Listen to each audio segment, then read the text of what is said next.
It's a pleasure to be here with you all tonight, and let me start by share a short overview of the safety and security portion of tonight's presentation. Let me begin first by saying, I think Daniel alluded to it, but safety and security is present in virtually all aspects of the propositions under consideration. You will hear from my colleagues here shortly, and you'll see how safety and security plays a role in their operations and our overall security posture. Since 2005, resources have been allocated to enhance overall safety and security with the goal of maintaining a safe and secure learning environment for all of our staff and students.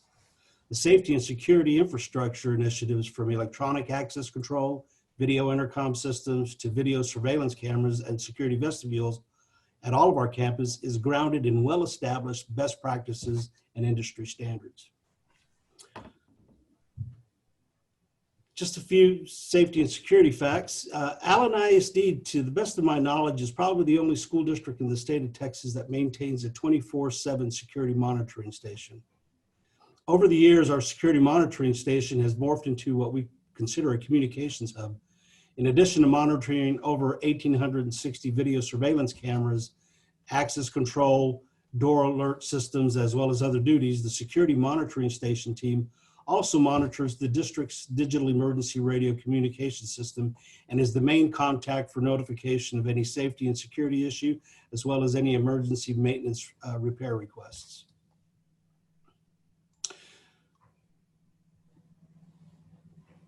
Through our SRO program and our emergency management functions, we have strong partnerships with our local first responders.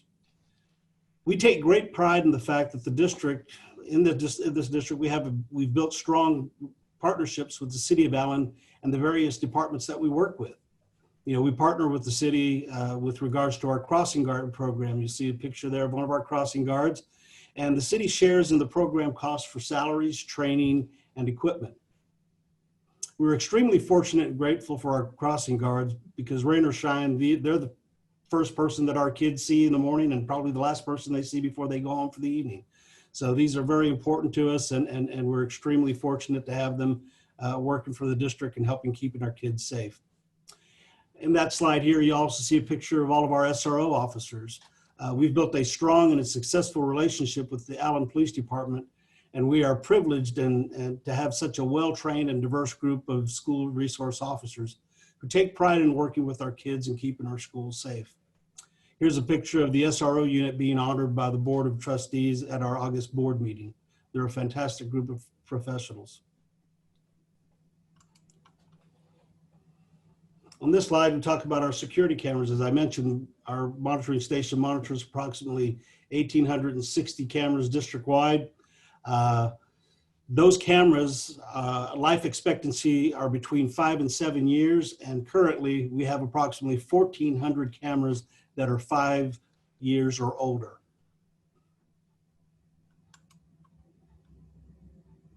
This next slide shows a picture of our campus update example. Here's a hallway before renovation. As you can see, those doors open from the out into the hallway. This presents a number of issues, primarily concerning our ability to view cameras in those hallways, because if you just imagine a number of those doors are being opened during the day, it's very difficult to view past that. And you can also see at the very end of the hallway, you'll see the picture of the doors there at the entrance of the outdoors. Most of those doors are also replaced. They currently don't have a center mullion, and makes them a little bit less secure than doors that do have a center mullion. Here's a campus update example of a hallway after renovations. Big difference. But here you will see that the doors, the new standards now require them to open from the inside. The old doors that were opening towards the outside, unfortunately, had to be locked from the outside, making it very difficult for us, for teachers to lock their doors in a timely manner in the event of an emergency. So standards have changed to where we need to have the ability to lock those doors from the inside. And we now have the ability, after renovation, to secure those doors and lock them from the inside with the use of a toggle switch. On this slide, we talk about security doors, window frames, and resistant film. Many of you have probably heard the term or the term of art used as hardening the target. This is considered a best practice and an industry standard where we're beginning to reinforce many of our glass and window panes with resistant film. Of course, in this proposition, this sum is only going to impact all of those campuses and facilities that were not touched during the previous renovation schedule and are not included in the campuses that are included in this particular proposal. Hey, Ernie, if I could jump in just for 1 second for clarity around this.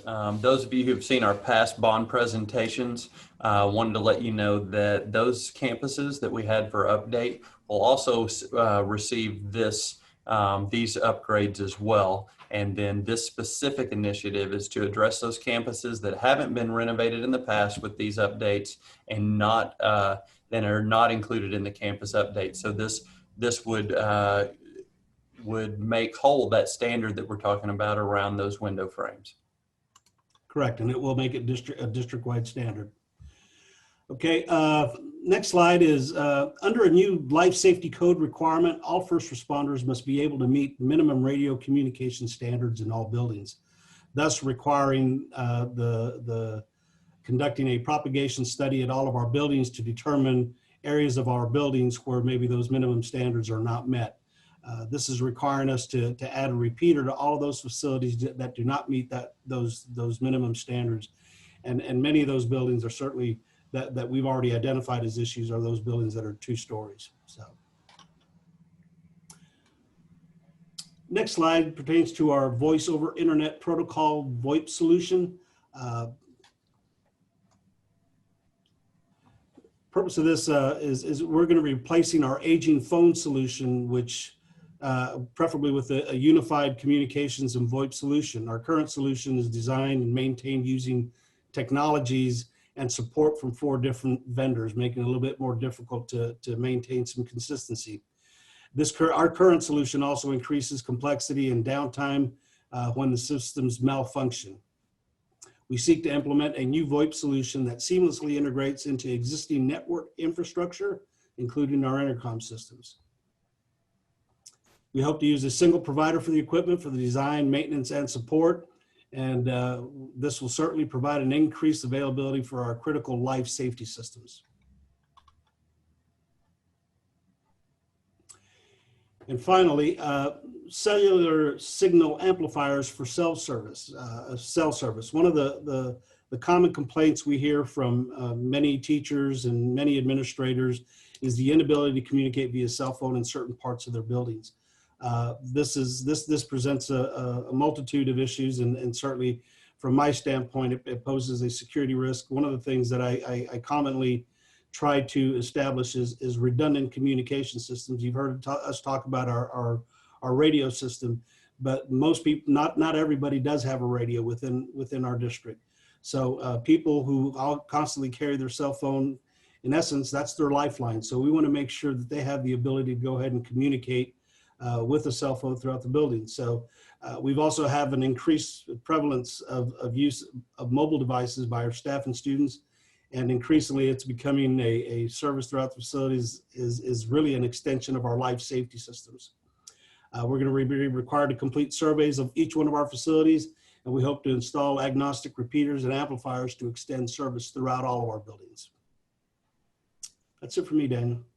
Hey, thank you, Ernie. I appreciate the information.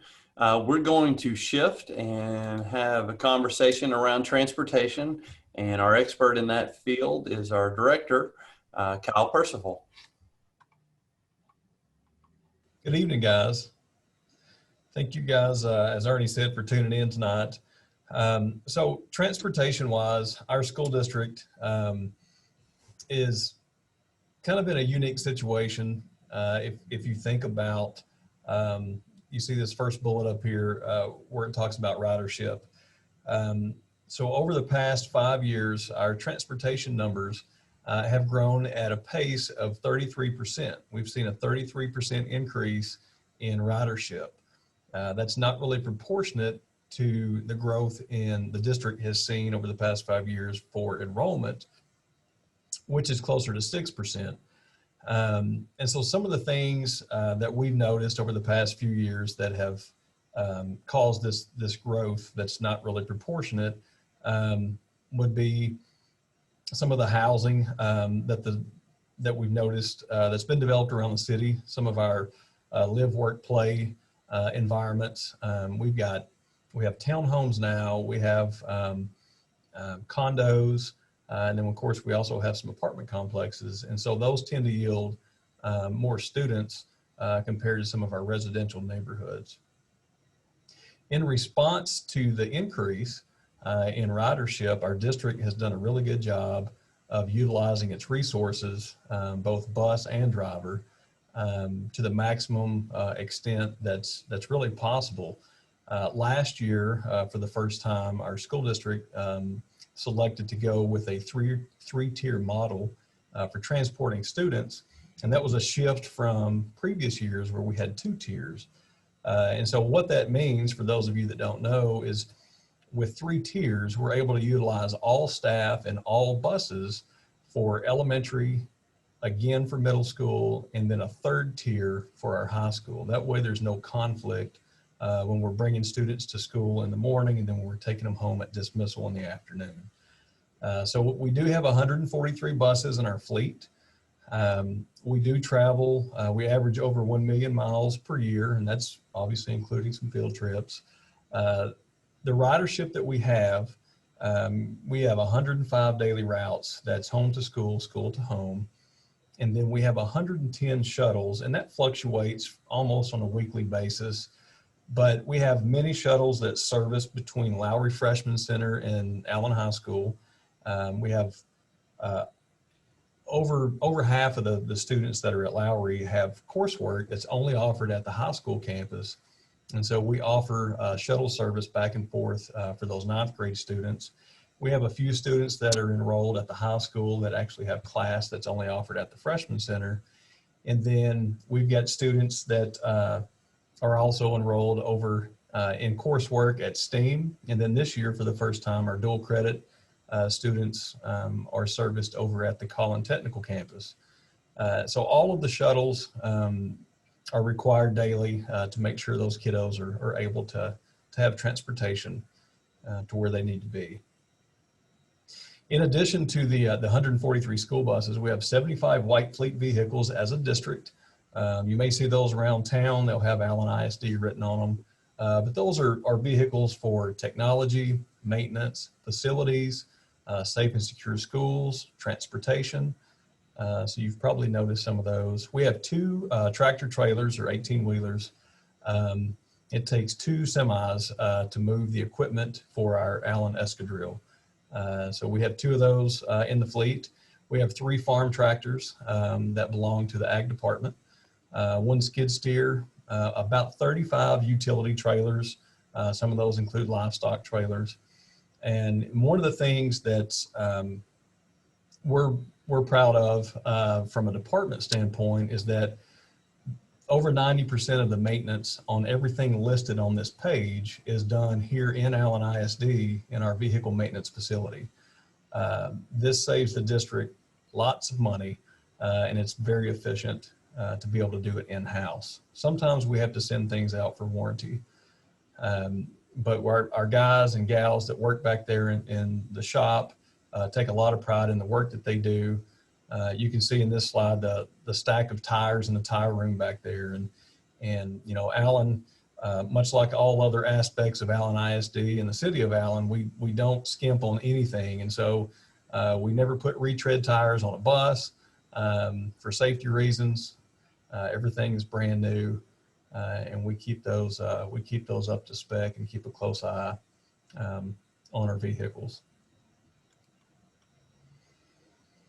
So with a growing fleet, and with technology that evolves as the car industry and the bus industry continues to evolve, there are things that need to be updated so that we can continue to offer the same level of service that we have internally without sending things out to dealerships. One thing that is one of the key necessities in that vehicle maintenance facility is um, pressurized air. So we have an air compressor, but as our fleet grows and our tools grow, the pneumatic equipment that's back there in that facility does require an updated air compressor. This would also, the bond also includes an additional set of bus lifts. So you can imagine trying to work underneath the school bus.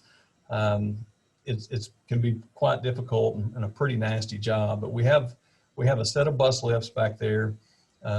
This would include an additional set of those so that we could work on the components underneath the bus safely. Alignment machine. So we have an alignment machine that's pretty unique. It's a state-of-the-art machine that not only aligns all the white fleet vehicles like you probably would if you bought new tires, maybe at a tire shop, but we also align our buses. And this helps extend the tires and the wear on the front end. We keep those aligned and we do tire rotations. Anytime we bring a bus in for service, which is done at every 5,000 miles, much like your personal vehicle. So those go through a complete service every 5,000 miles, including that tire rotation, again, to help extend the life of the tires. Part of the bond in Proposition A would be the purchase of 25 new school buses. So if you look at the industry standard on school buses, the average life cycle is 10 years or about 110,000 miles. So to break that down for our current fleet, over 43% of our buses are at that 10-year or older mark. And the reason that we've been able to extend the life and not compromise safety is because the regiment schedule that we have for our preventative maintenance back there in our vehicle maintenance facility. Again, that saves taxpayers dollars and it reduces downtime whenever we're doing as much as we can internally here in the school district. But again, we get to the point where it's actually costing us more than what the bus is actually worth to keep it operating safely. So that 25 new buses would begin at 2021 and extend through 2024. This next one is one that most of us get pretty excited about, the bus rider safety solution. So any of you that have children in the school district, especially younger children, and you put them on the bus, you're putting a lot of faith in our department to take good care of those kiddos to and from school. And you know, our drivers have a unique opportunity similar to what Ernie shared earlier. They have that opportunity to really start those kiddos off on a positive note whenever they board their bus and give them that constant communication and that constant person that they can always rely on no matter what they encountered before they showed up to the stop that day. And so we want to expand that. A student bus rider safety solution would allow our students to use their district issue ID, and they would scan on and off the bus. This would help us make sure that our riders are eligible for that bus and that we're not picking up a student that actually belongs at a different stop or on a different bus. This also helps our campuses and our parents. Many of the vendors that offer a solution that we would like to explore offer a parent app to where it will give you an alert as the bus approaches your child's stop, both in the morning for pickup and again in the afternoon when your student is coming back to their bus stop. It increases overall safety. You know, it's very important for us to know at all times where our student riders are for that accountability piece and for the safety piece. It would also allow our department to collect data and analytics. So that might look like, from a data standpoint, really being able to hone some of these bus routes for efficiencies, and then to also look at the analytical side of it and the diagnostics for our engines. Each of these programs offer a solution that would read the diagnostics on all of our buses to help aid our mechanics in troubleshooting any type of issue that we may have. Driver tablets would be the last component of the rider safety solution, and that would help aid us in both active route and rider management. So the current route management that we have with our buses is each driver has a turn-by-turn piece of paper. So think back to the days when you got the road atlas out, when you got ready to take a trip and you wrote down maybe on an index card, turn-by-turn directions. We'll fast forward to 2020, and most of us don't utilize that technology anymore. We use a map on our phone. But our drivers still use that hard copy turn by turn. And so this would give us the ability to kind of fast forward to 2020. And if we need to deviate a route, we could do that on the fly and push those directions straight to that tablet from our dispatch center. And then the final component is our communication system. So currently we have two-way radios in all 143 buses. We have a two-way system out in our vehicle maintenance facility. And then of course here in our dispatch center. And so that's our primary means of communication between dispatch and the buses. So whenever a school calls or whenever a parent calls and they have questions or information that needs to be conveyed to a driver, that all goes through dispatch out via the two-way radio. But as you can imagine, with 143 buses and one radio channel, the traffic gets pretty congested, the radio traffic. And so when we do have times of emergency or times that we need to get critical information relayed, the one channel really does sometimes limit our ability to be timely with that communication. And so the Proposition A does include some additional channels that would help aid our bus fleet, our shop, and our dispatch center. One last thought on this, and I'm sure Daniel's probably got a couple items that he wants to toss in there, but you know, if you're around town in the mornings early, you'll notice we have buses that start about 6:15 a.m. and they leave the lot at 6:15, and the last buses come in about 6:15 p.m. and that's Monday through Friday. We have many that go out on the weekends for trips. You know, we do over 100 pre-COVID. We did over 100 field trips per week, and some of those are in town, some of those are out of town. But just the scale of what it takes to make sure that we have a safe, efficient transportation system here, so that our kiddos are getting to where they need to go, and information is conveyed. It really is it's a 12-hour a day feat. And so we take it very seriously, and we're blessed to have the opportunity. So we appreciate you guys. Thanks, Kyle. On a good day, it's a 12-hour feat. You know, we have a number of games in the evening and bus drivers that are driving in the evening to those. So I appreciate your thoroughness on this portion of the presentation. I am going to move us to technology. And if you'll remember, technology sits within two of the propositions. Proposition A, and I'll just say it again since it's a part of the legislative ruling, is that technology that's integral to the construction or safety and security of a building will be in Proposition A, and then in Proposition D will be those items that are not. So I'm excited to introduce to you our Executive Director of Technology, Patrick Tanner. Thank you, Daniel.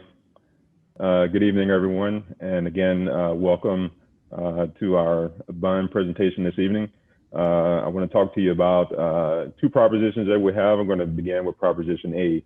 And the items that we're going to talk about in this particular proposition deal primarily with our technology infrastructure. First, just a few fun facts about our technology posture and readiness. Back in the spring, when we initially went into a shelter-in-place type posture, and our students were forced to move back into the home and do remote learning, we were able at that time to distribute 6,000 devices, both to staff and students, in preparation for at-home learning, which proved to be very beneficial for our community.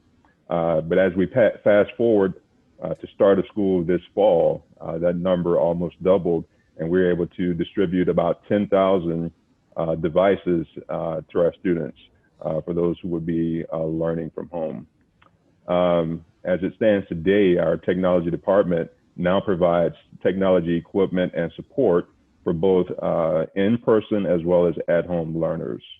And we say all that to say is that, as we began to put together this bond proposal, one of our primary goals was to make sure that we were providing equitable access across the district to dependable technology for all of our students.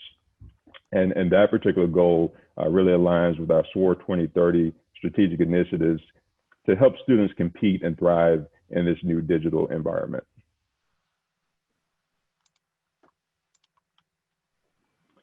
So one of the first sections and items that we want to discuss will be the classroom multimedia and AV systems.